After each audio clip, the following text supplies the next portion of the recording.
Hello दोस्तों, welcome back to my channel serial talk. तो चलिए करते हैं कुछ बातें अनुपमा के बारे में। तो अगर आपको आज का वीडियो हमारा पसंद आया तो लाइक करना मत भूलिएगा। अगर ना पसंद भी आए तो डिसलाइक भी कर सकते हैं। अगर आप हमारे चैनल में न्यू है तो सब्सक्राइब करना मत भूलिएगा। भाई इनकी दिन तो अनुपमा के सीरियल में बहुत ज़बरदस्त ट्रैक चल रहा है।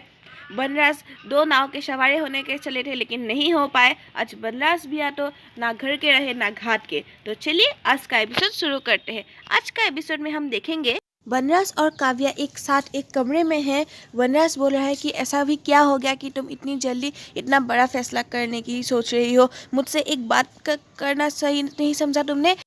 इतना बड़ा फैसला अनिरुद्ध के साथ अब्रॉड जाने का फैसला तुमने ऐसे ही कैसे ले लिया। लेकिन काव्या बनराज के सवाल का कोई जवाब नहीं देती। वो बनराज को घूरती रहती है और उधर पैकिंग करना शुरू कर देती है और पैकिंग करने में ही लगी हुई है। फिर बनराज काव्या को समझने लगता है कि तुम्हें क्या हो गया। मैं पहले भी तो अपने परिवार के साथ था, अपने माँ बाबूजी के साथ था, तो आज तुम्हें इतना डिस्कम्फर्ट क्यों हो रहा है। अब मैं एक्सीडेंट के बाद जब मैं अपने फैमिली के साथ रह रहा हूँ तो तुम्हें क्यों तकलीफ़ हो रही है। पहले भी तो मैं रह चुका हूँ ना। और वैसे भी मैं फैमिली के साथ रहने की इसीलिए कोशिश कर रहा हूँ क्योंकि मैंने जब एक्सीडेंट हुआ था मेरा तो मैंने अपनी मौत को सबसे बहुत करीब से देखा था और मैं तभी अपने फैमिली के पास सेफ जोन कंफर्ट जोन में जाना चाहता था। इसीलिए मैं फैमिली के साथ रहने के लिए बेताब था। तो आज तुम्हें क्या हो गया। मैं पहले भी तो अनुपमा के साथ रहता था ना, मैं पहले भी उसके साथ एक ही कमरा शेयर करता था, तो आज तुम्हें इतना डिस्कम्फर्ट क्यों हो रहा है। नर्स फिर से काव्या को बोलता है कि हाँ ज़रूर मैं तुमसे नाराज़ था, गुस्सा था, लेकिन इसका मतलब ये नहीं कि मैं तुमसे दूर जाने की कोशिश कर रहा हूँ। अरे पहले भी तो हम ऐसे ही दूर रहते थे ना। और वैसे भी उस दिन टोशू के शादी में तुमने जो कुछ भी किया मुझे बहुत गुस्सा आया तुम पर, इसीलिए मैं तुमसे गुस्सा था, थोड़े दिन के लिए अलग रहना चाहता था, लेकिन इसका मतलब ये नहीं कि हमेशा के लिए अलग रह लो तुमसे। फिर देखता है कि काव्या पर उसके बातों का कुछ खास असर नहीं हो रहा है।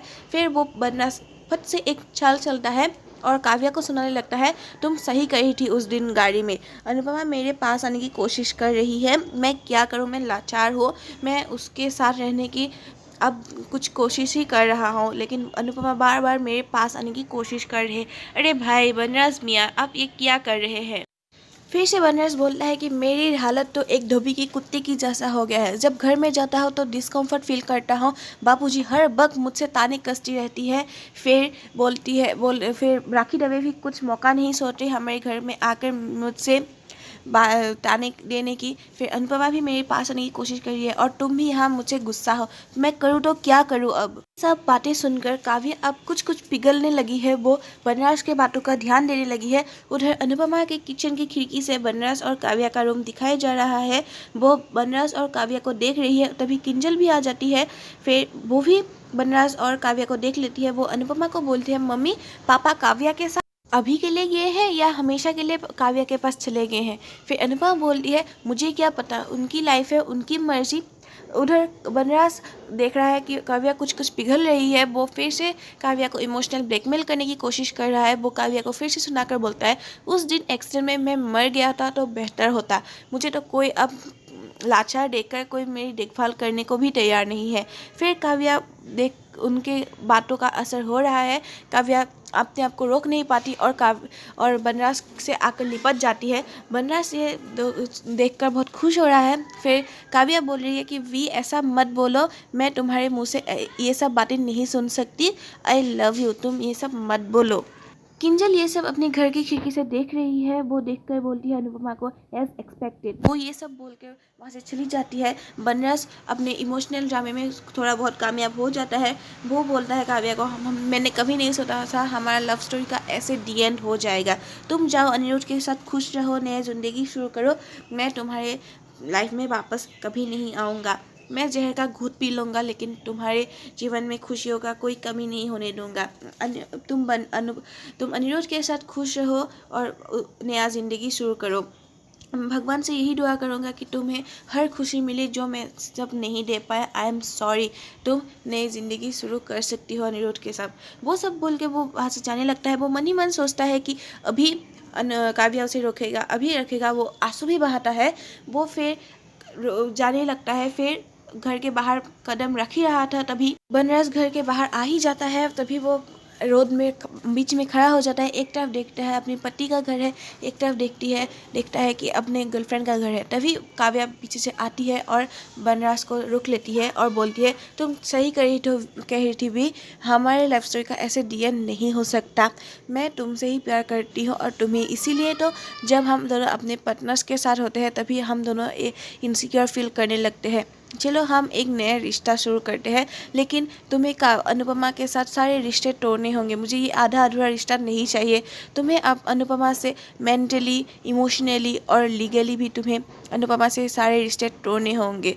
फिर काव्या मन ही मन सोचती है कि काम तो आया, कुछ भी, आई एम सॉरी भी, मुझे अनिरुद्ध के साथ ये सब ड्रामा करना पड़ा। उस दिन राखी दवे ने ही मुझे ये सब आइडिया दिया कि मुझे हाय बेचारी बन के नहीं रहना है, मुझे कुछ ना कुछ करना ही होगा तुम्हें अपने लाइन पे लाने के लिए। उसको लगता है कि वो जीत गया अब, लेकिन काव्या के मन में राखी दवे की बात ही चल रहा है। राखी दवे बोल रही थी कि उसे हाय बेचारी बन के नहीं रहना, उसे फिर से जिसको पाना है उसे जलाना है, उसके लायक बनाना है, उसके लाइन पे लाना होगा। फिर काव्या ये सब सोच रही है और वो सोच रही है कि मैं अब जीत गई। अनुपमा ये सब अपनी खिड़की से देख रही है। बनराज और काव्या भी अपने अनुपमा को देख रहा है। फिर दोनों सोचते हैं कि अनुपमा की हार हो गई। वो सब देखकर अनुपमा वहाँ से चली जाती है। तभी तोशु पढ़ाई कर रहा है, किंजल को पुकारता है। किंजल आती है, फिर बोलती है कि मेरी मम्मी सही कही थी, इस घर में एक्स्ट्रा मैरिटल अफेयर को एक्सेप्ट किया जाता है। फिर तोशु बोलता है क्या हो गया ऐसा। फिर वो बहुत अपसेट है। फिर तोशु बोलता है कि ऐसा नहीं है, कभी कभी ऐसा सिचुएशन हो जाता है कि हम चाहकर भी कुछ नहीं बोल पाते। किंजल फिर से बोलती है क्या तुम्हारे पापा को कुछ भी शर्म नहीं है, इधर तुम्हारे उनके बच्चे हैं, माँ बापूजी है, लेकिन सबके सामने अपने गर्लफ्रेंड के जैसे ऐसा मिलते हैं, क्या ये सब अच्छा लगता है। तभी तोशु ये सुनकर थोड़ा सा उसे बुरा लगता है। फिर बोलता है चलो ये सब छोड़ो, हमें पढ़ाई करनी है। फिर किंजल बोलती है नहीं, मेरा मूड नहीं है, मुझे बिल्कुल मन नहीं है पढ़ाई करने का और मैं अब पढ़ाई नहीं करूँगी। फिर तोशु बोलता है तुम्हारी वजह से मुझे पढ़ाई करना पड़ रहा है, लेकिन पहले तो मुझे दबे कोचिंग सेंटर से ऑफ़र आ ही चुका था। फिर किंजल बोलती है अगर तुम ये मजाक कर रहे हो तो मुझे ये मजाक बिल्कुल पसंद नहीं आया। वो ये सब बोलकर चली जाती है। वो गुस्सा हो जाती है। उधर बा घर में हंगामा मचा रखी है कि उसका बेटा अभी तक घर नहीं आया, पता नहीं मेरा बेटा कहाँ गया है, उसके साथ फ़ोन भी नहीं है, रास्ते में अगर कुछ हो गया तो क्या होगा। फिर बापूजी बोलते हैं अरे रीला बस कर, तेरा बेटा बच्चा नहीं है। तब बोलता है कि बच्चा नहीं है लेकिन बीमार तो है, अगर रास्ते में चक्कर वक्कर आ गया तो क्या होगा। फिर अनुपमा के ऊपर दोष डाली ही जा रही है बा। फिर फट से घर की डोरबेल बजती है। वो सुनकर वो खुश हो जाती है बा और बोलती है शायद बनराज ही होगा, जा दरवाज़ा खोलिए, मुझे ही जाना पड़ेगा। फिर अनुपमा जाती है, दरवाज़ा खोले, देखती है बनराज दरवाजे पे है। बा खुश हो जाती है, बोलती है ठाकुर जी का लाख लाख शुक्र है तू घर आ गया। तभी बोलता है आ जल्दी आ, खाना तैयार है, घर में सब लोग मिलकर एक साथ खाएंगे। तभी देखती है काव्या बनराज के पीछे से आती है। बा शौक हो जाती है। अनुपमा उन्हें देखकर कोई शौक नहीं होती, वो बस आसानी से दरवाजे के सामने से हट जाती है। बनराज अनुपमा को देखकर मन ही मन सोचता है कि अनु तुम्हें अकड़ दिखानी आती है ना, तो मुझे अकड़ निकालने भी आती है। उधर काव्या मन ही मन सोचती है देखा अनुपमा, मैं तुमसे कहा था ना तुम्हारे सामने से तुम्हारे पति को ले जाऊंगी, तुम कुछ नहीं कर पाओगी। दोनों सोच रहे हैं कि अनुपमा की हार हो गई है। तभी बा का बड़ा सर जाता है और बोलते हैं तू इस मरी के कटरी को यहाँ फिर से क्यों लेके आई है। फिर बोलता है कि बा हम दोनों एक साथ रहने वाले हैं, हम दोनों शादी करने वाले हैं। फिर बा बोलती है तू ये सब क्या बोल रहा है, तू तो अपने घर परिवार के साथ वापस आ गया था ना, ज़रूर इस मैदे की कटोरी ने तुझे कुछ जादू टोना किया होगा। फिर बनराज बोलता है नहीं उसने कुछ नहीं किया, उस पर बेकार में इल्ज़ाम मत लगा, हम दोनों एक साथ जा रहे हैं शादी करने हैं। फिर पाखी भी आ जाती है और बोले पापा प्लीज़ ऐसा मत करो, आप बहुत दिनों के बाद घर आए हो, फिर से मत जाओ, आप ये सब मत करो। बाप ही समझाने लगती है और बोलती है तू घर परिवार के साथ आ गया था तो वापस क्यों जा रहा है। फिर बनराज पूरे दोष का जिम्मेदार अनुपमा पर ठहरा देता है। वो बोलता है मैंने क्या कुछ नहीं किया, मैं तो वे से घर परिवार के साथ वापस आना चाहता था, लेकिन ये हमेशा मुझे ये सब बोलती रहती है और मैंने इससे माफ़ी मांगी, गिड़गिड़ाया अपने दोस्त के अपने बर्ताव के लिए, लेकिन ये टस से मस नहीं होती, तो मैं क्या करूँ, मुझे ये फैसला लेना पड़ा। बाप को फिर से लगने लगता है कि अनुपमा के वजह से उनका घर तोड़ रहा है। फिर बनराज सोच रहा है कि उसका साल कामयाब हो गया। वो बोल रहा है कि मैं अनुपमा को डिवोर्स पेपर्स भेज दूंगा। उधर काव्या बनराज के कपड़े निकल के खुशी खुशी अपने बैग में डाल रही है। वो एक बनराज के शर्ट को लेकर वो लिपट भी जाती है और तभी देखती है कि अनुपमा की साड़ी है एक, वो उसे देखकर गुस्सा हो जाती है और उठाकर फेंक देती है। उधर बनराज अनुपमा के पास आता है, बड़े ही ताव से आता है और बोलता है कि मैं तुम्हें डिवोर्स के पेपर भेज दूंगा। तुमने मुझसे बीमारी में सेवा की, अपने घर में रखा, इसलिए थैंक यू। अनुपमा भी सिंपली कहती है वेलकम। तभी वो बनराज को फिर से बोलती है हमारे बीच में जो भी बातें हुई मंदिर में, उसके बाद तो मुझे एहसास था कि आप ऐसे ही कुछ करने वाले हैं। लेकिन पहले काव्या पर मुझे गुस्सा आता था, लेकिन अब मुझे उन पर तरस आ रहा है।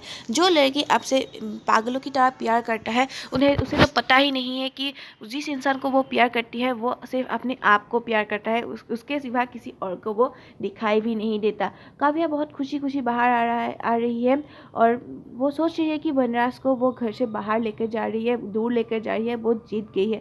बस आज का एपिसोड यहाँ पे ख़त्म हो जाता है। कल हम देखेंगे कि बनराज बोलता है कि अब हमें तलाक ले लेना चाहिए। मुझे लगता है अनुपमा की ओर से कोई परेशानी नहीं होगी, लेकिन ज़रूर अनिरुद्ध की तरफ से कोई परेशानी निकालेगा वो।